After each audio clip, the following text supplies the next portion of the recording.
One last time, I have to see this ground. It's beautiful now, as if nothing had happened here. Soon they will tear down the main house, and then nothing will be left. Nothing. Except what I remember. I grew up in the town nearby, where my father was the mayor, and where this house stood waiting for me.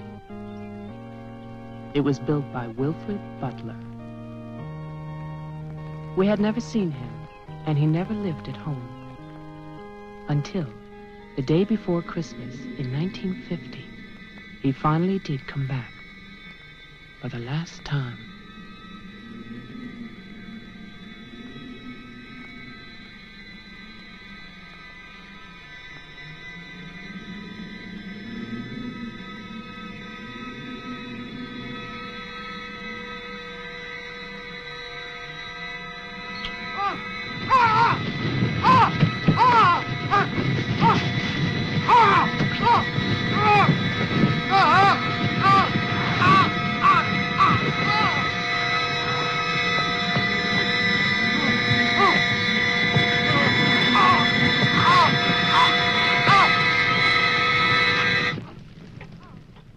All of us believed that his death was an accident.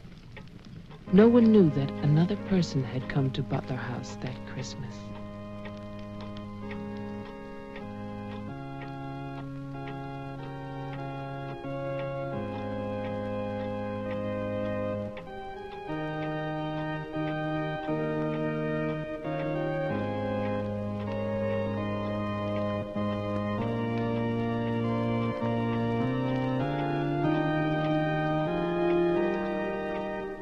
As Deputy Coroner of the County of Arlington, State of Massachusetts, I hereby find, upon evidence of an autopsy conducted by the medical examiner of this county, that the deceased, Wilfred Butler, died as a result of burns inflicted accidentally upon himself on his own premises during the afternoon of December 24th, 1950.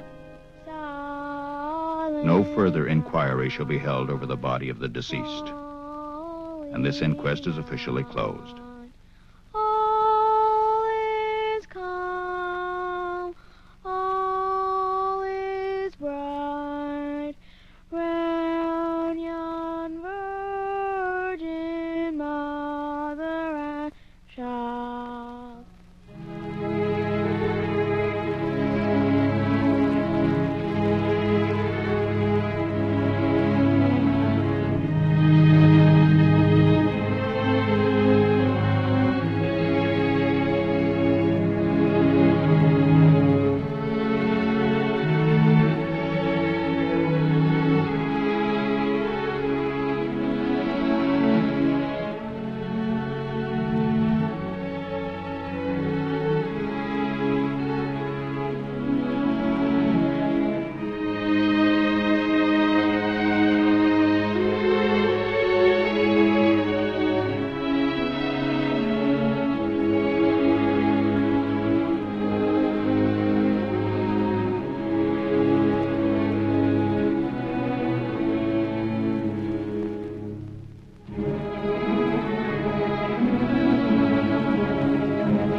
After the coroner's inquest, on New Year's Day, they buried Wilfred Butler. There was no one there to mourn him. It was the funeral of a stranger.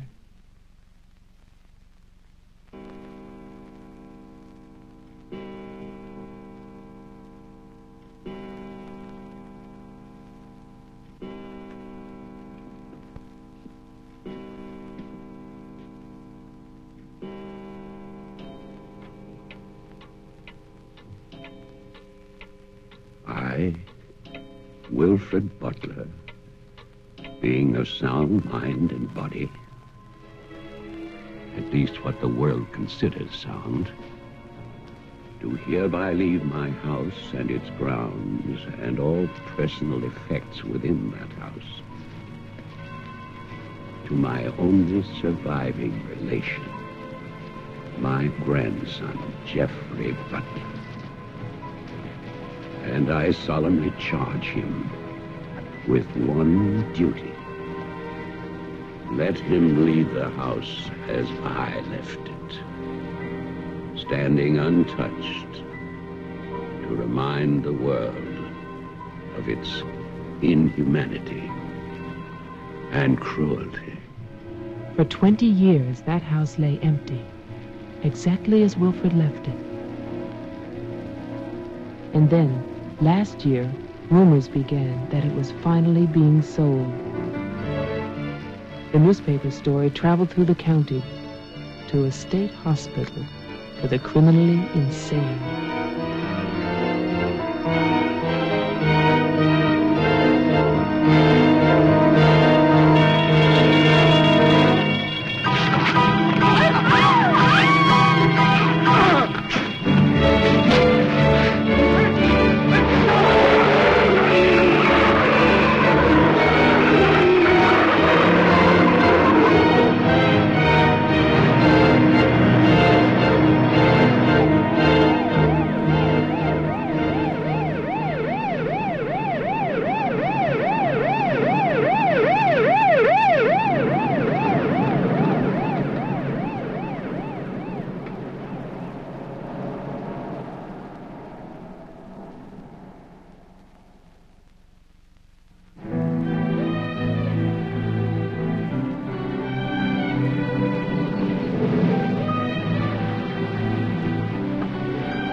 The man who came to sell the house had never seen it.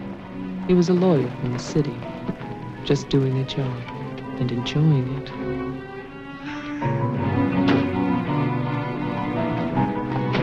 Stop! And look serious, please. Oh, you're hopeless. Oh, look! Hey, wait, where you going now? The mayor's gonna have a fit, kid. One more shot. Come on. Stay there. I want one together. And smile.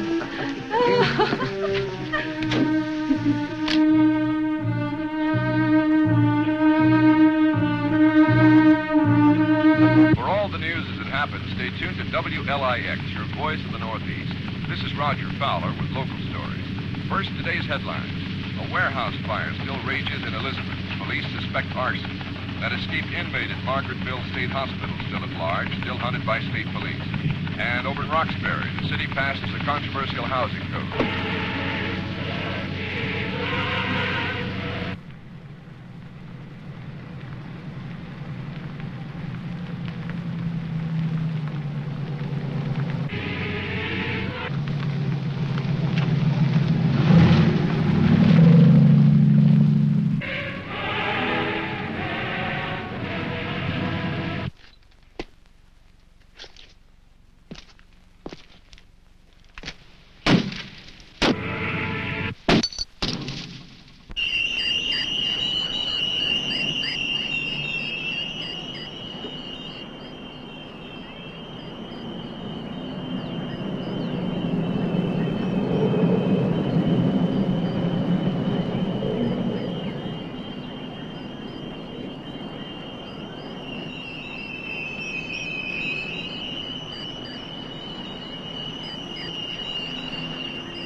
Well, didn't I tell you?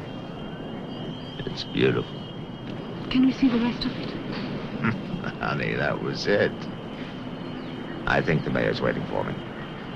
My love is such an important man. Right. Laura always says that. Darling, What? Don't be long. Honey, if you get bored, just look at the view.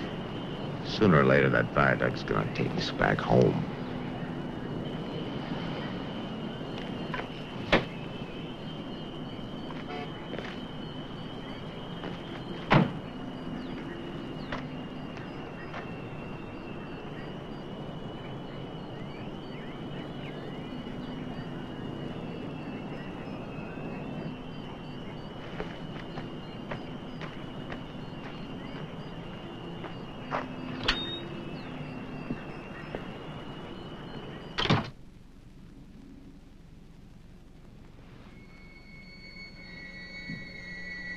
Mr. Carter. Mr. Mayor.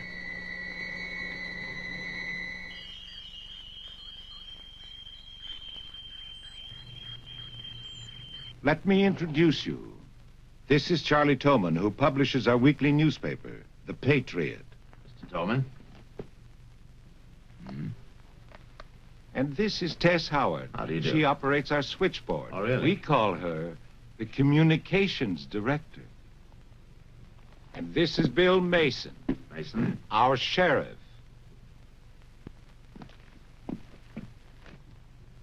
Won't you sit there, Mr. Carter, at the head of the table? Thank you.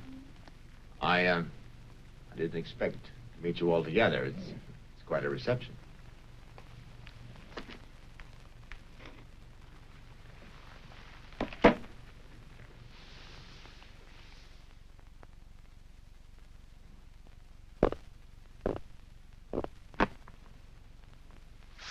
All right, let's begin. As you know, I've been retained by Jeffrey Butler. The matter concerns the house that he inherited from his grandfather, Wilfred Butler. Go on, Mr. Carter.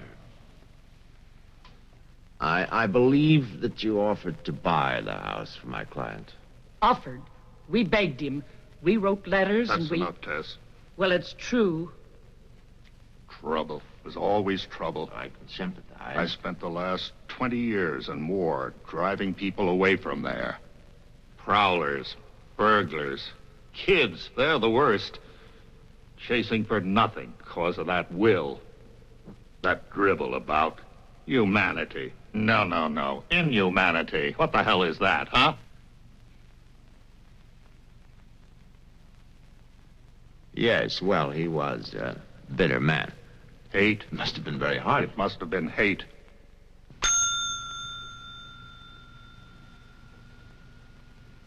That man hated. Well, some people are like that.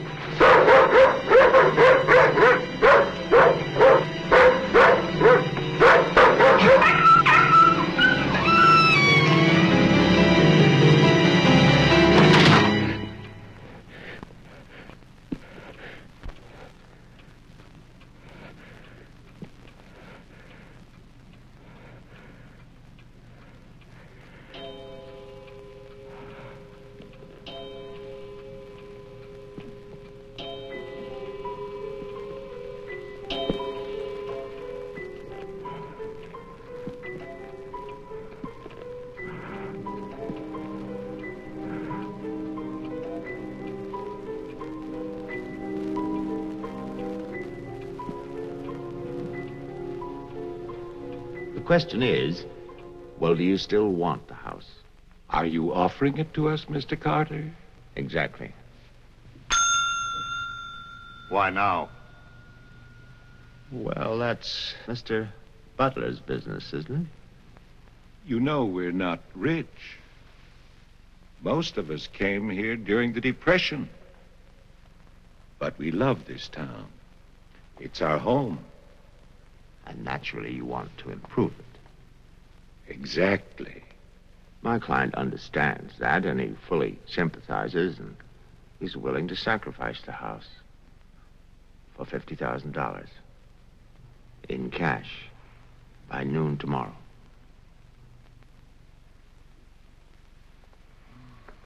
That's an awful lot of cash. It's also an awfully good bargain. You could go to Wilton. You could go now to the bank. Am I clearly understood? All that cash. Perfect. I'll wait for your answer till tomorrow. You're spending the night here? Yes. May I ask where? At the Butler House. We could put you up at the motel as our guest. No, the house is fine. The Paradise Motel. That's very kind of you, but I'm meeting Mr. Butler about some personal items. You'll want a phone. I can reconnect the line. Don't trouble, please. No trouble. You'll need a phone. Don't want to be stuck out there. Mm-hmm. Well, you've convinced me. Thank you. By the way, have you known Mr. Butler a long time? No, I've never met him. He called me and asked me if I'd handle this for him. I said yes. He had the key delivered to my office. Mr. Mayor, Sheriff, Mr. Tolman, Miss Howard, see you all tomorrow. In fact, I'm looking forward to it.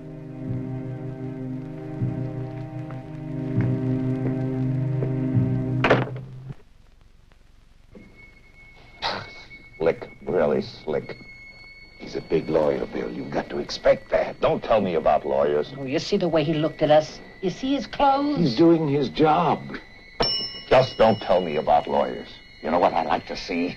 Two of them like that when talking to each other. Neither one of them would know what to believe. I love you, too.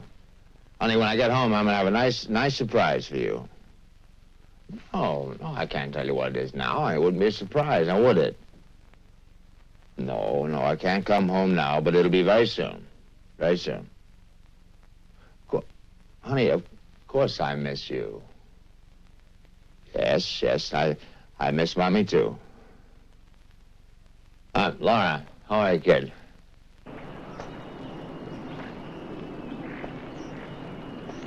So I'll call tomorrow. No, I want to call. I want to talk to Jenny.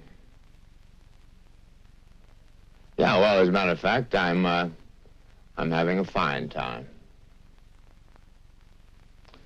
Well, same to you, darling. What do you mean, hostile?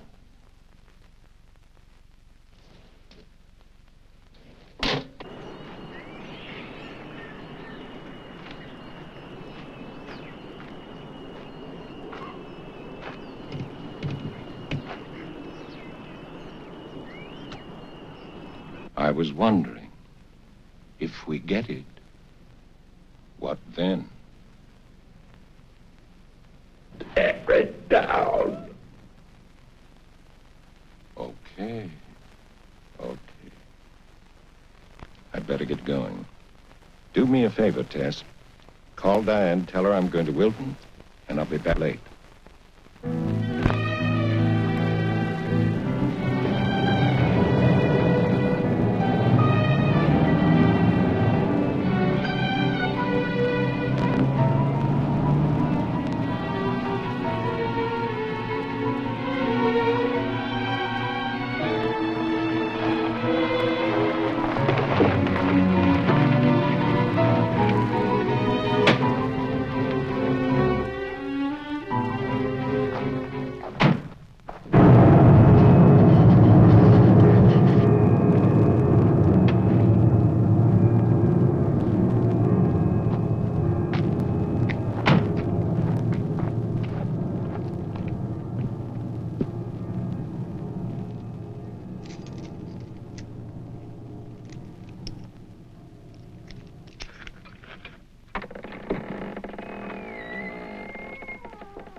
It's fantastic, isn't it? Yeah. Butler wasn't kidding. Nobody's lived here for years. That would be such a waste. It's his grandfather's monument. You know, there's a caretaker who keeps this place just the way he left it. What kind of monument is this? Well, that's the trouble.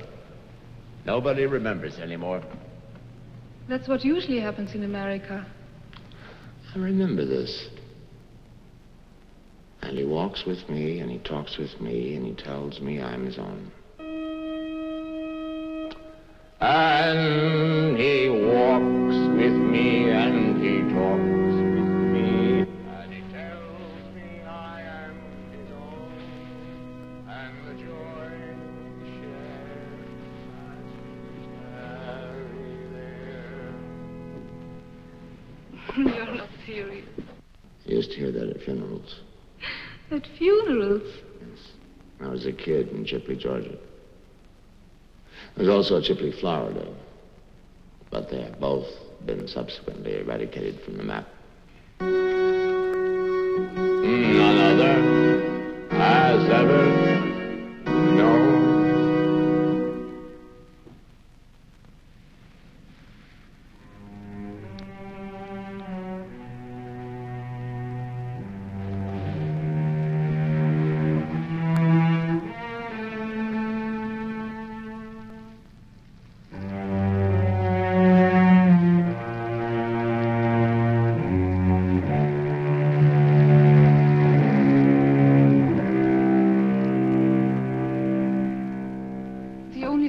Was a delicatessen, so I brought you pastrami, salami, potato salad, macaroni, everything you like.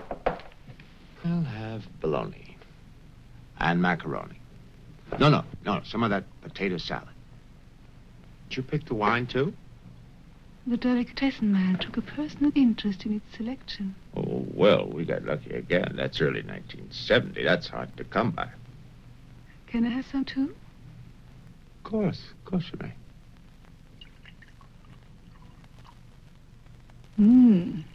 Thank you. It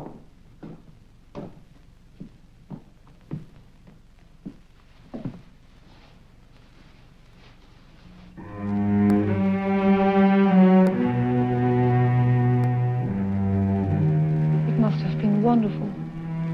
What? The people who lived here. They must have had a wonderful life. Well, I hope they did. Wilfred Butler must have believed in something. Look at that stone fireplace, parquet floor, the mahogany, this table. And you probably think this place is made of wood, right? Well... Wrong. You know what his grandson told me? Underneath that wood, there's 2 feet of stone. The foundation is 8 bricks wide. Now, someday they're going to come in here and they're going to tear this place down and they're going to build little tract houses all over this property on quarter-acre and half-acre lots. And that bulldozer's going to come up that hill toward this house. And it's going to get the surprise of its life. They built a kingdom out here. Only nobody's left. No? Butler has a grandson. No. He's probably like the rest of us, wants money. You know, he's asking $50,000 cash for this place, and if he only wait, he can get at least $250,000. But he won't take his time. So he'll get screwed.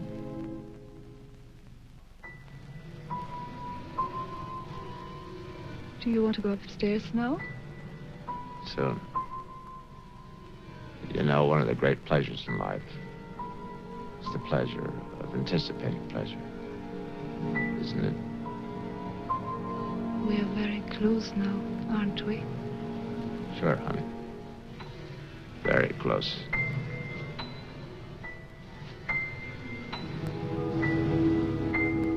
I don't see any beds yet. Well, keep looking, honey. Butler said the place is furnished.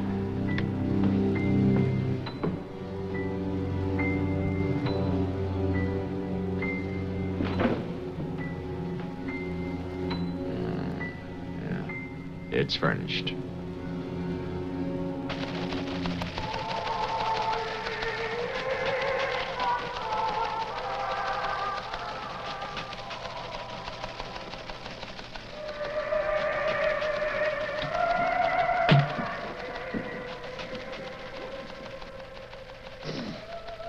Anything doing? No, sir. But look at this. More football, huh? Look how they smeared that quarterback. Look at his arm. Got no time now. Go test. How about that telephone up at the Butler house? Is it working? Well, try it now. I'll wait.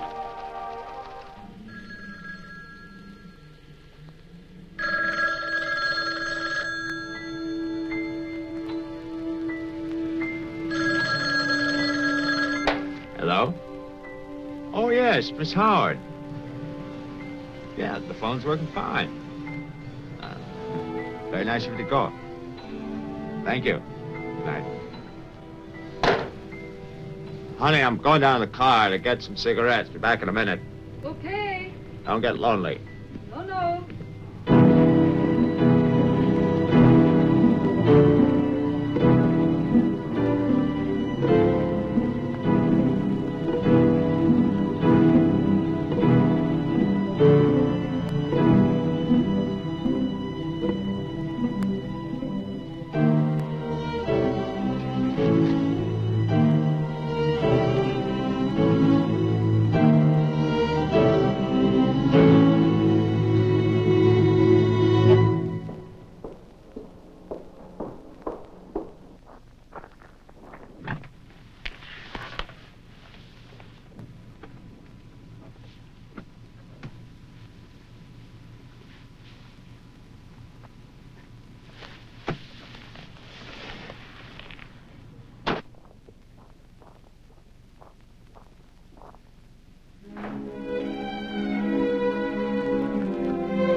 Did you get your cigarettes? Yes, I did.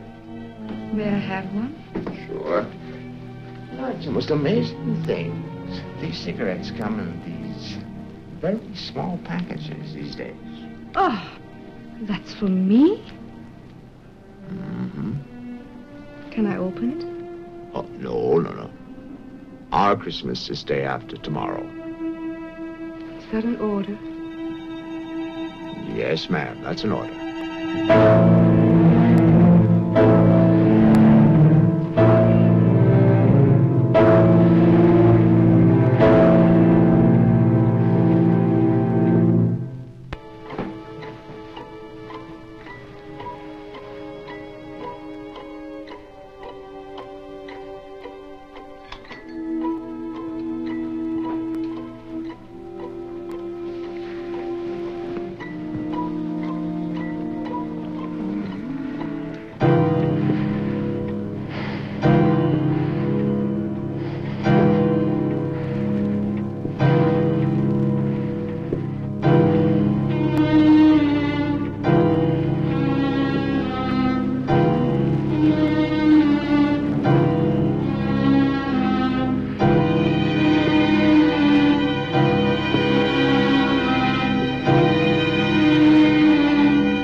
Bill, someone's calling from Butler House.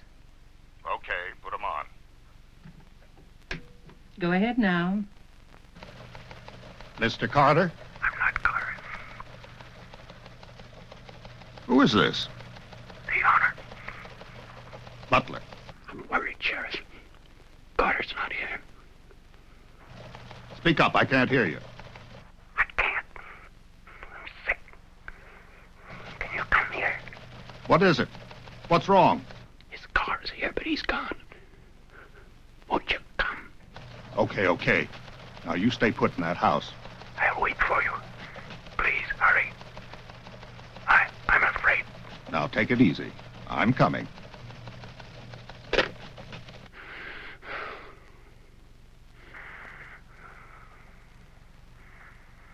Mr. Butler, are you done?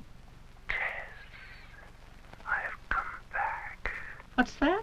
Tess, I want to see you again. Hello? Who is this? You know me, Tess. It's Mary Ann. Tell the mayor. Tell them all. I'm waiting in my father's house. Tess. It's so lonesome here. Don't be long. Hello? Hello? Hello?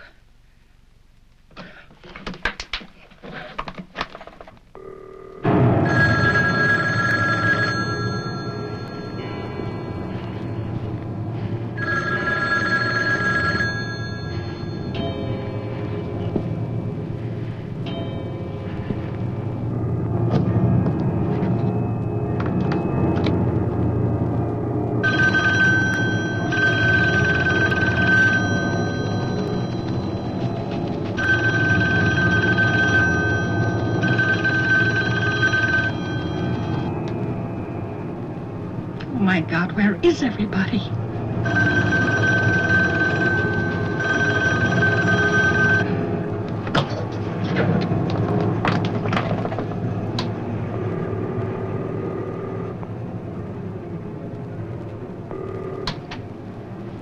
Hello?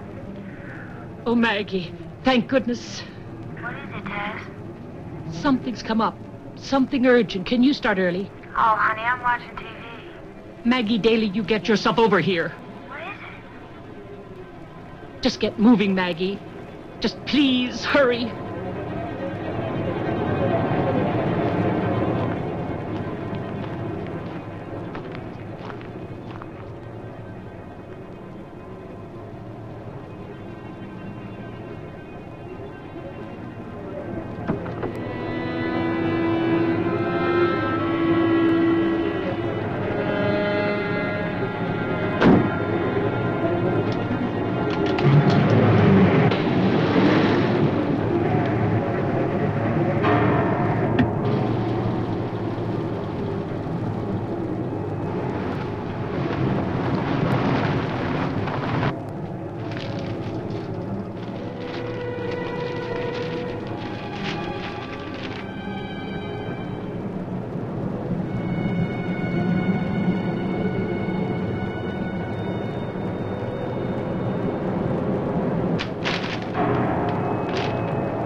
Come in. It's open. Okay, mister, that's far enough. What do you want here? Mayor, Try again. My father's not home. And don't move. you want me to put my hands up? No. Just stay there. What are you staring at? I seem to remember you from the road. That's why I'm holding a gun. You scare me. That makes sense. Thanks. Does everybody carry one here? You can ask the sheriff when he gets here. I'll call him. I'm sorry to disappoint you, but the sheriff's office is empty. How do you know? I was just there. Who are you? Jeffrey Butler. Oh, you're the one who's selling the house. Yes. Have you any ID? Come on. Don't laugh at me. I want your ID. Some maniac escaped from Margaretville.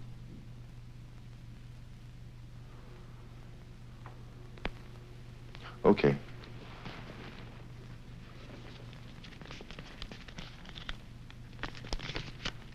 Put it on the table.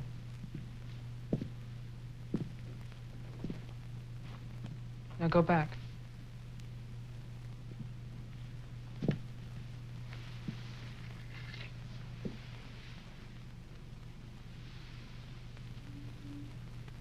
California license. Lucky you. Would you like to see my maniac card from the asylum? They give you one when you escape.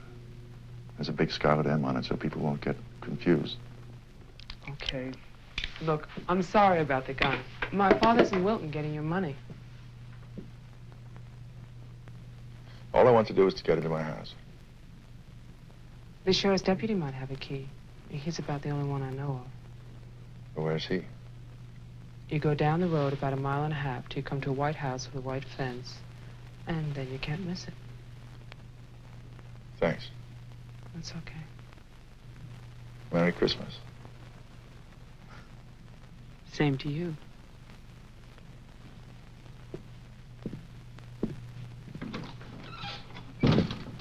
If I don't call back in an hour... What?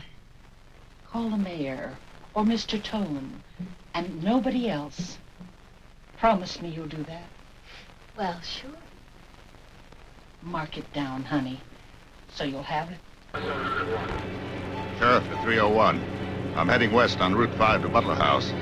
You'll hear from me.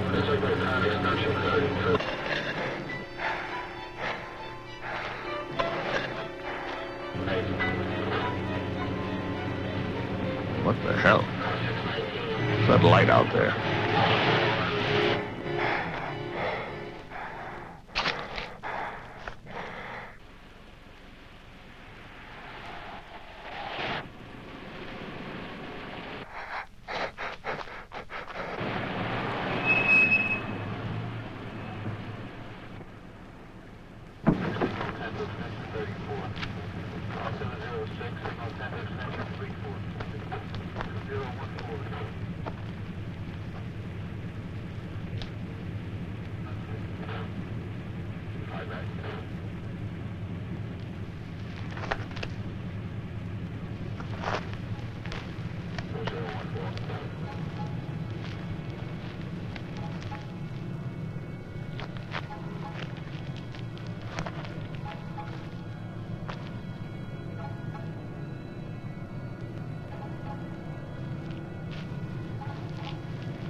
Hi.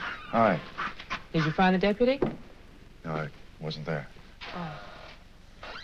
I was thinking, isn't your lawyer supposed to be at the house?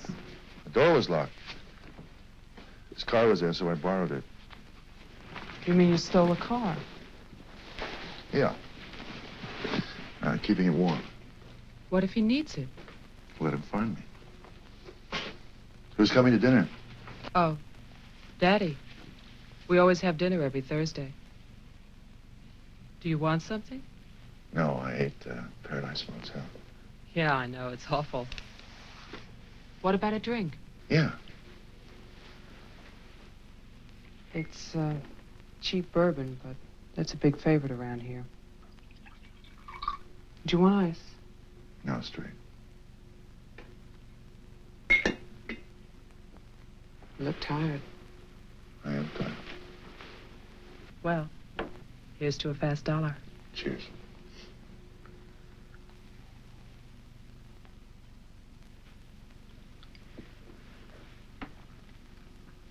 Why did you decide to sell the house? Needed the cash. After all these years? I need it now. Huh. What's it like on the inside? You know, I've never seen the inside.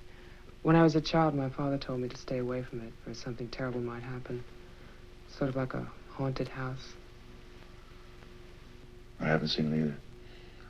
You're going to sell it? You've never seen it? Yeah. I don't know. It's too bad. It's about the only place to see around here. Oh, I forgot. Someone keeps calling with a message for my father. She says that she's waiting at your house, in the reception room. What woman is waiting in my house in the reception room? Oh, I don't know. It's not a voice that I know. I better go out there. Can I come too? What for? I'm pushy. I suppose you'll be going back to California soon. California? You said you lived there, remember? No, I'll be traveling. Jeff, look. It's the sheriff's car.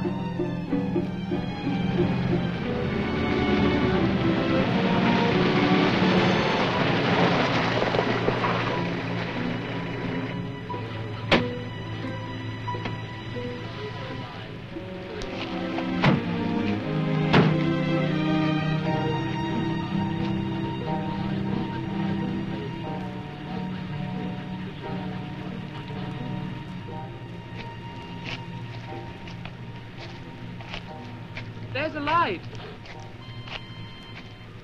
Look at that tombstone. Pretty cheerful. Who bears the cross shall wear the crown. Wilfred Butler. My grandfather. Oh.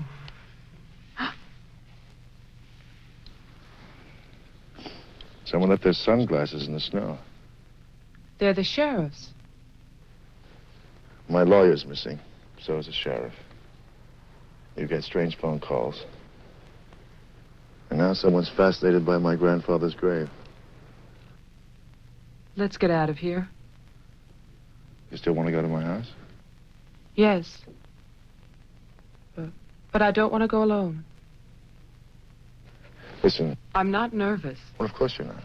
Oh, it's the cold. I'm shaking from it. Let's get out of here. Okay. We'll get help in town. It's 10 minutes' drive.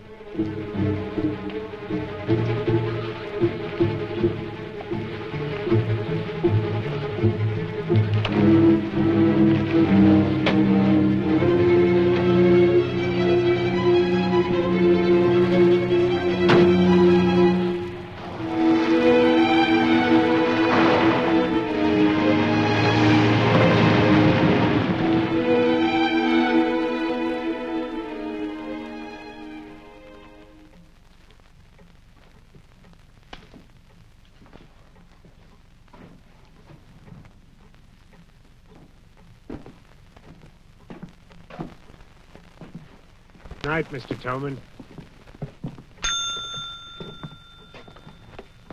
Have a nice holiday.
Deputy's not here, but Tolman is.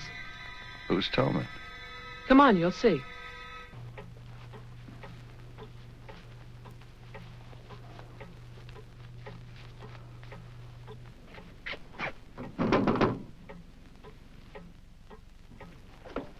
Mr. Tolman, wait. No, please, I have to talk to you. I'm sorry. This is Jeffrey Butler. He's the one who's selling the house. He can't get inside the place. And my father's gone to Wilton. So we wondered...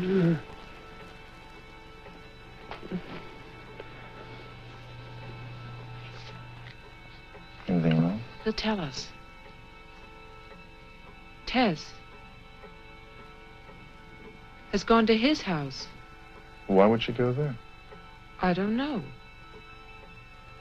Anyway, she won't get in. You say it's locked. He says she hates the place. Would you like to drive there? Diana could stay here, lock herself in. I need a key.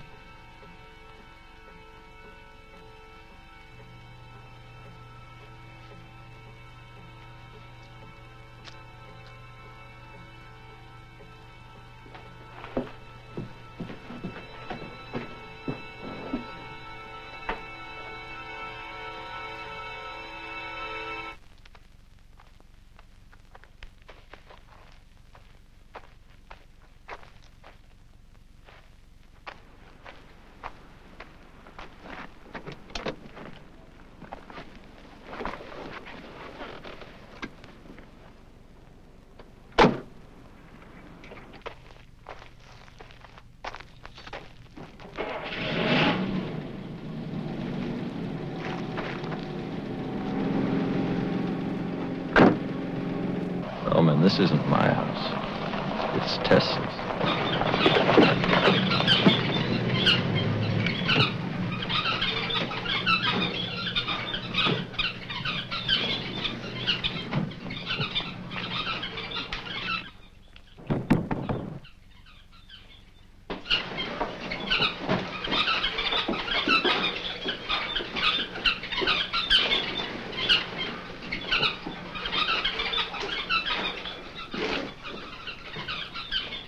Tess isn't here. Are you satisfied? She must have gone to my place. Well, why wouldn't she go there? She hates it. Maybe she went to see the woman who's there. Someone called the mayor's house before. Said she'd be waiting.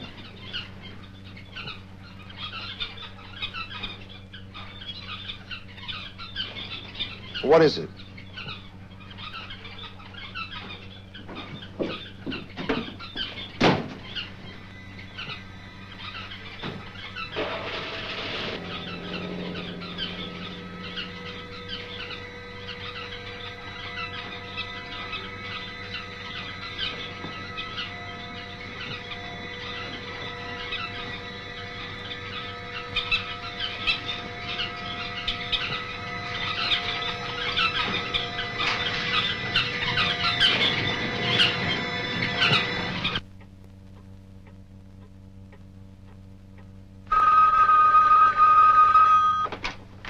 Hello, Jeff?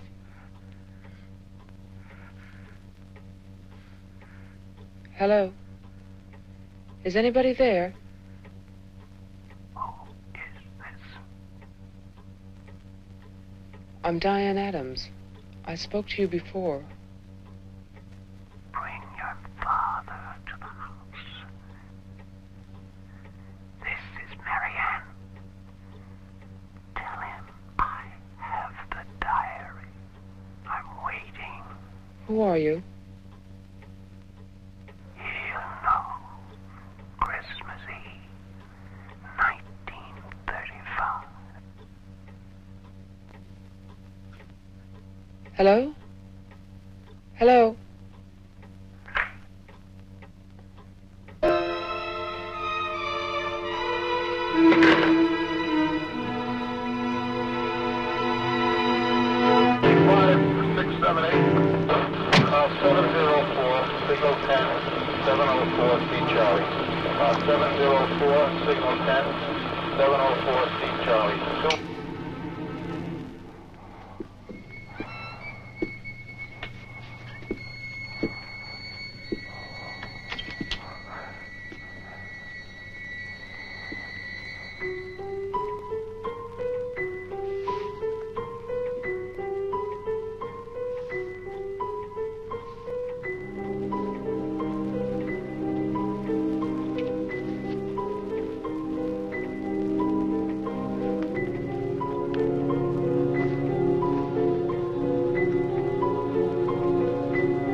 Sheriff, I saw your car.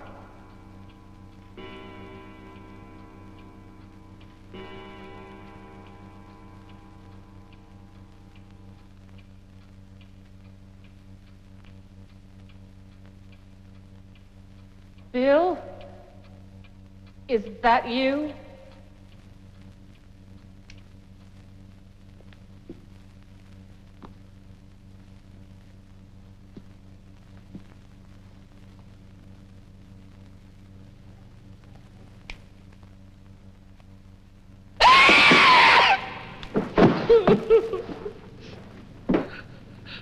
Tess, you can't see me, but I can see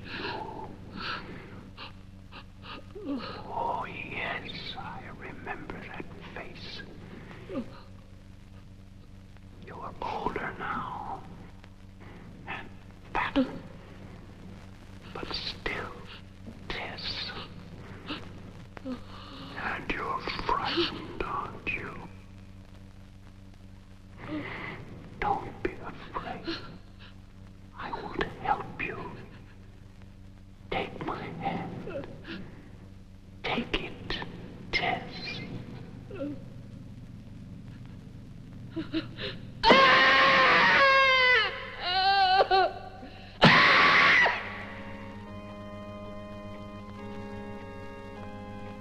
The person on the telephone said 1935, Christmas Eve. But that's not the beginning. In 1927, Butler House was restored by Wilfred Butler. After that, I find social notes, parties, nothing special. Then, in 1930, Butler's wife, Catherine, dies of tuberculosis. In August 1933, it starts. Wilfred Butler's daughter is cruelly attacked and raped. Her name is Mary Ann, the same name as the caller who left those messages tonight. She's 15 then. On May 2nd, 1934, Mary Ann Butler gives birth to a son, Jeffrey Butler. Jeff. Early in 1935, Butler House is turned over to a Dr. Robinson as an asylum for mental patients. And then Butler goes on to say that he has committed his own daughter. Mary Ann will live at the asylum. There's no end to this story. It's been carefully cut out of all the papers. Why would Toman do that?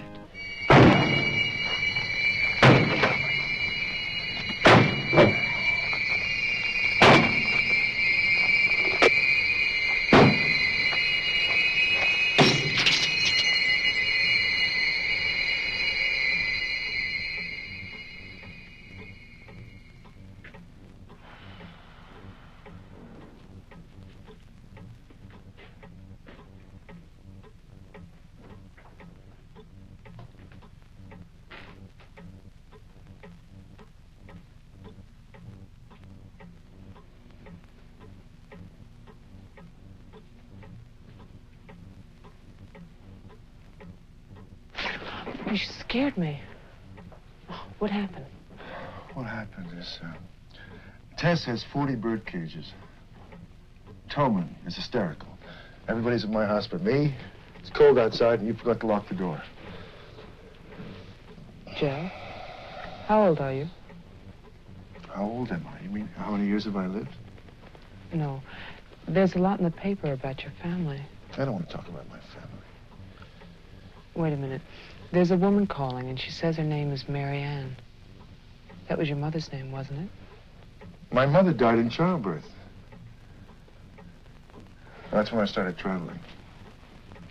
It's not what the papers say.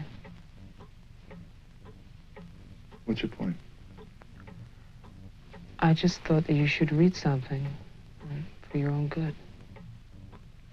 Nothing you could tell me about my past or future would be for my own good.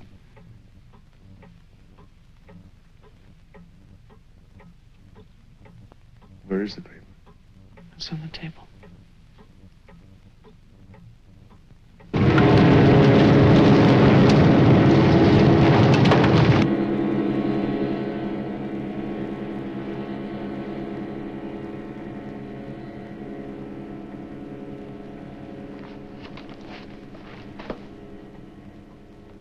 It's so stupid to lie. I missed the whole event. Jeff, maybe your mother's still alive. Maybe she's waiting for you at the house. I don't know.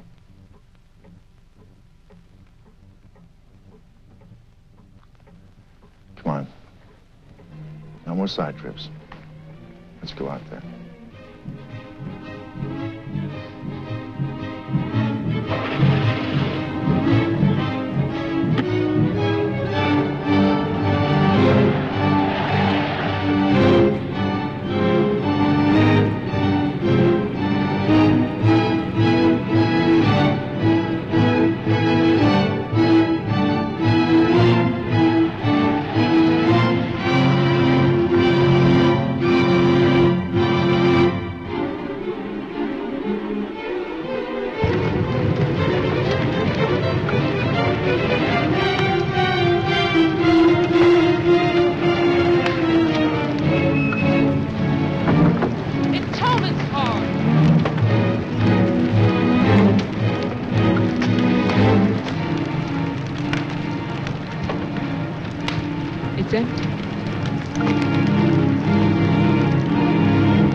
He's dead.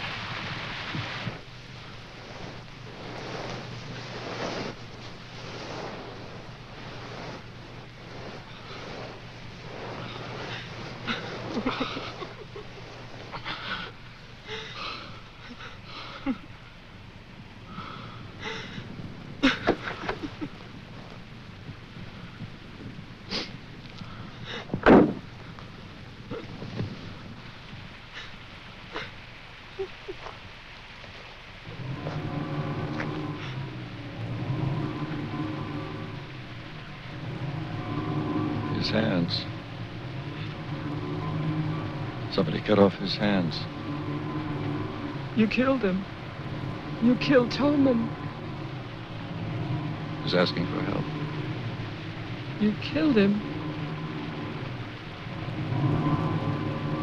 Get in the car.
Butler House.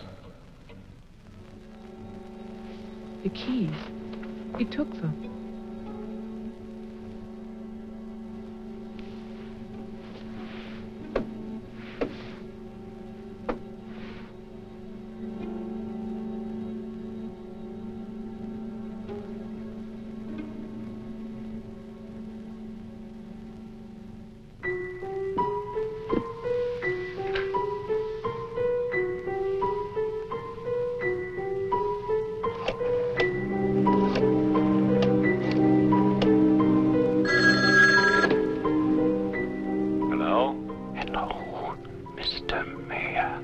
Yes, what?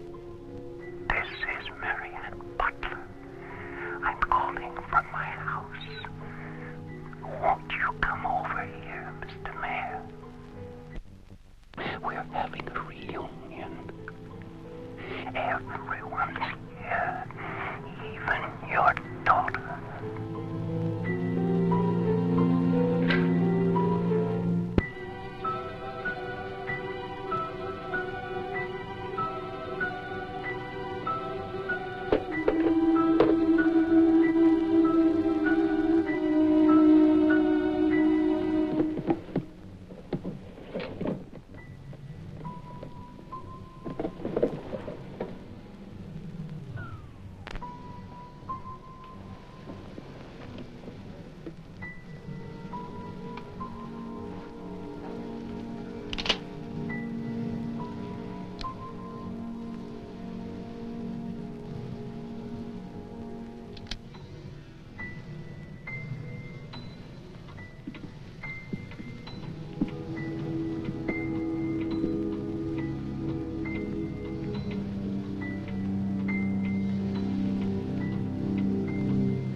I write this knowing that no one shall ever see it. Not my beloved daughter, or even my grandson, Jeffrey. I write for myself in the hope of forgiveness, if that is still possible. And I write for you, Marianne, whose youth and innocence I have destroyed. By 1935, the doctors had treated my daughter for a year. I had believed they could cure her. The child, Jeffrey, was taken from us and sent to California. I turned my house into an asylum. I brought doctors to live there. I welcomed other patients. Useless. All of it.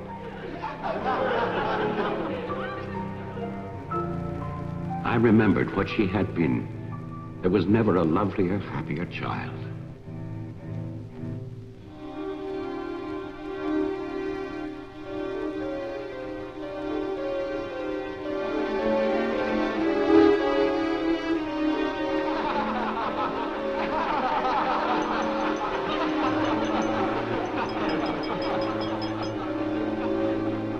Ladies and gentlemen, now quiet, please. I propose a toast. Doctor, please. By Christmas of the first year, I knew that I must act, not for myself, but for my helpless child. Led him to create this institution. Our friend. I had no plan.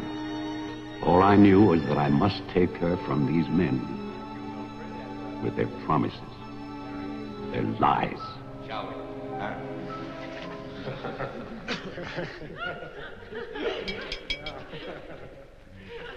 For he's a jolly good fellow, for he's a jolly good fellow, for he's a jolly good fellow, which nobody can deny, which nobody can deny, which nobody can deny, for he's a jolly good fellow, which nobody can deny.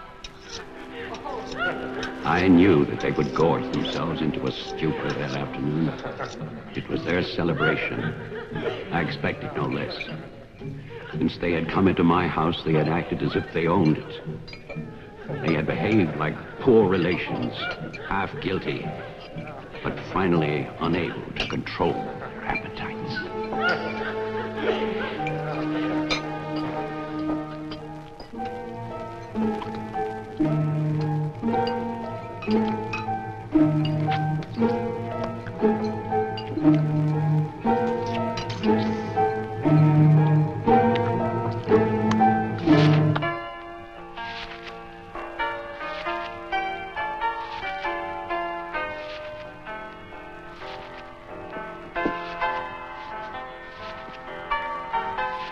After dinner, they danced and drank as they usually did. All the time, Robinson would smile and reassure me. They expected me to believe, because I had no choice. Wilfred, trust me. He really believed Mary Ann would be well. He saw a light. There is a light at the end of a long tunnel. There is a light at the end of a long tunnel.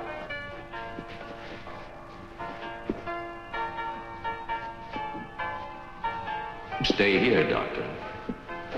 I'll get more champagne. He was ready. I knew it.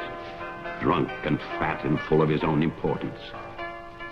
I left then.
My cruelty to Mary Ann was inhuman. I know that. I had loved her. I had fathered our child, Jeffrey. I had brought her to this.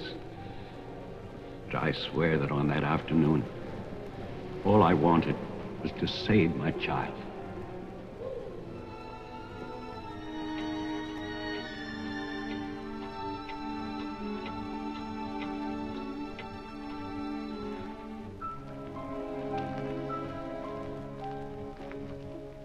My hope was to get her away from that house. But also, I wanted to set free those other wretches who had so long been abused by the doctors.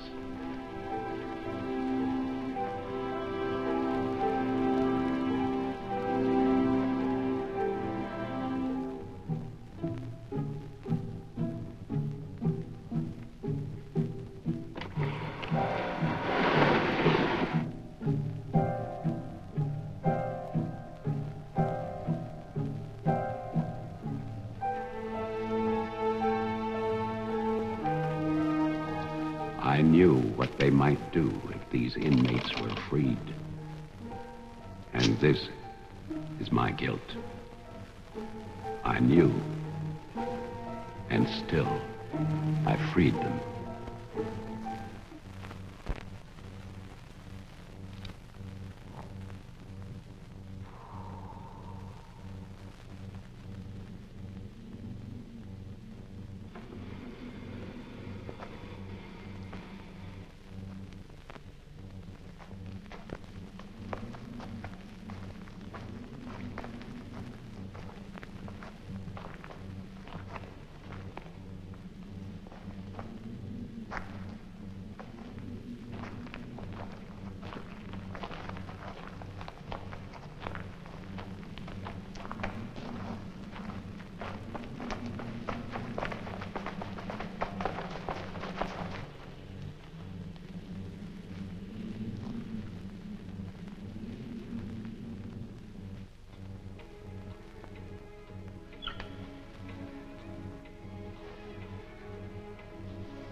After the inmates started for the house, I went to get our car to take Marianne away. I do not know exactly when she slipped away from me. I assume that when they saw her in the dining room, the inmates believed her to be part of that household which they hated. And so, they killed her. Later, there was a celebration. And then most of the inmates fled. I don't know where. But I shall never forget what they did to my child. Since that Christmas, I have lived in prisons and asylums. Lived anonymously, as an animal. I have wandered in bitterness until all seasons have become as one. And that is a season of vengeance.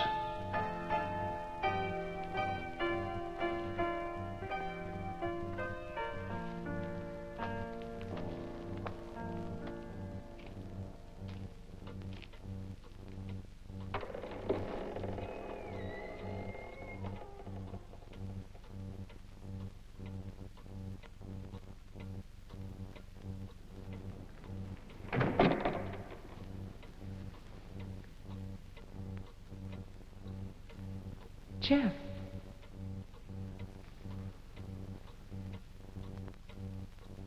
Jeff? Wilfred Butler is still alive. This is still his house. Your grandfather died in 1950. He was burned to death in this house. My grandfather poured gasoline over a squatter he found here. The town wanted to believe he was dead. They still do.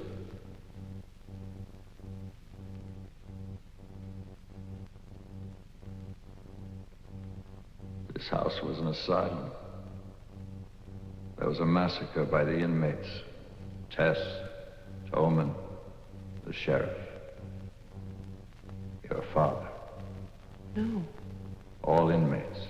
They killed my mother in this room.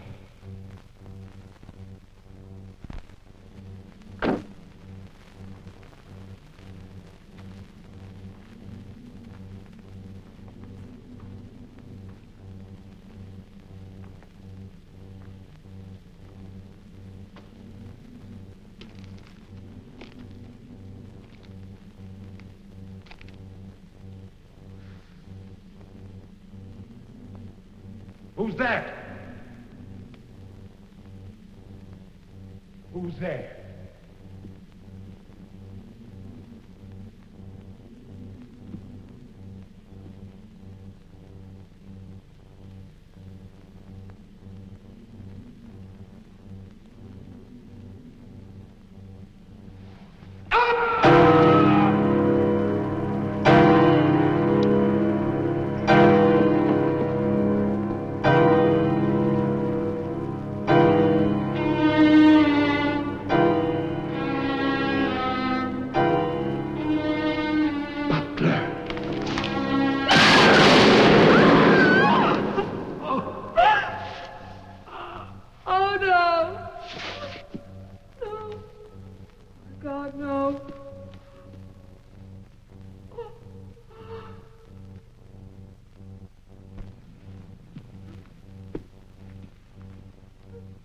Daddy? Daddy? Diane? Jeff? Jeff? No. No. Jeff, why? Why? Marianne.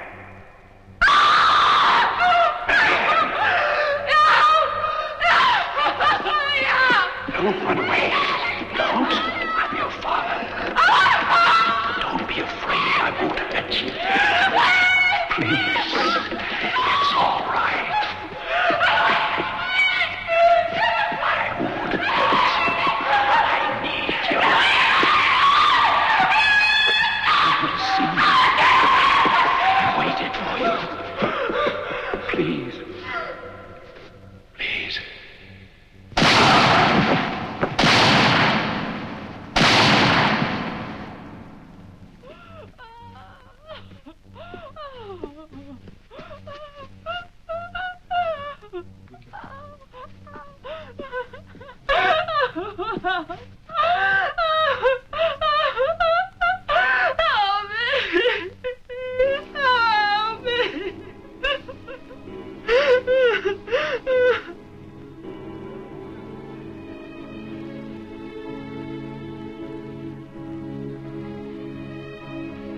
I spent that night weeping. By morning, there were no more tears.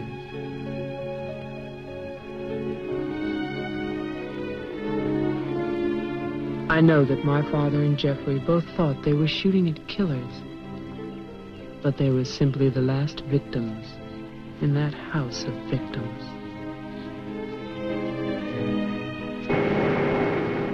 And now, a year later, they will tear down Wilfred Butler's monument. But they can never destroy my memories of what happened here.